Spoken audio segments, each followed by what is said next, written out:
Well, the whole research thing is a bit difficult, actually, because it's a sort of ongoing total immersion thing all the time, although you do have to know when to stop. I mean, Alan Bennett, who put it very well, he said that a writer is only working when they're writing. Everything else is vamping till ready.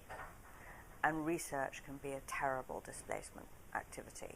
So you have to be terrifically careful about not just going off down the B roads for the hell of it.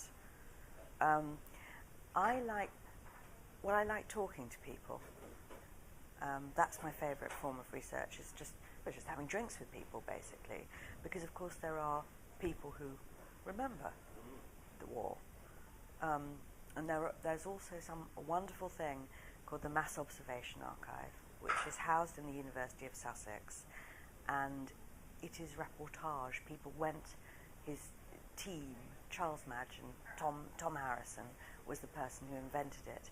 And he was an anthropologist, but he said, why am I applying my skills to going around some far distant tribe and saying, why do you have a bone through your nose? Why aren't I in Bolton, in pubs, applying those same techniques here? Why aren't we finding out about ourselves? And that was the point of it.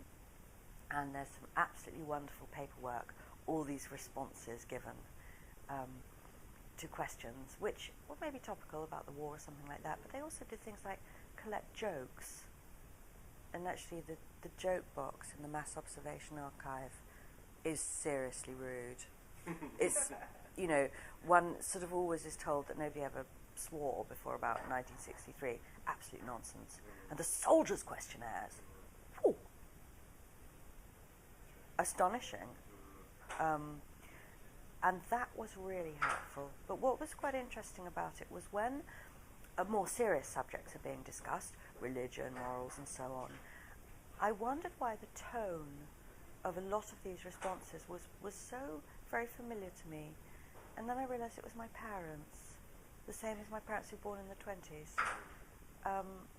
And I think perhaps this thing of having slightly older parents than most people of my age actually connected me more with it. So I was an only child, and I spent a lot of time in the company of older people, and I think that somehow stayed, that interest.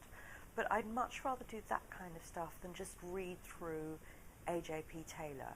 I don't want to know the strategy of battles. I want to know what the Loo paper was like. That's the stuff that interests me. And of course it's only just with his books like David Kynaston, for example, and there have been mass observation books as well. It's only just this stuff coming to be handled in a serious way, because the older generation of historians were totally sniffy. There are a lot of old men talking about their allotment. That's not proper history. Proper history is Blucher and Napoleon and a big, that kind of thing. And I don't think that's true. I think the minutiae are far more interesting.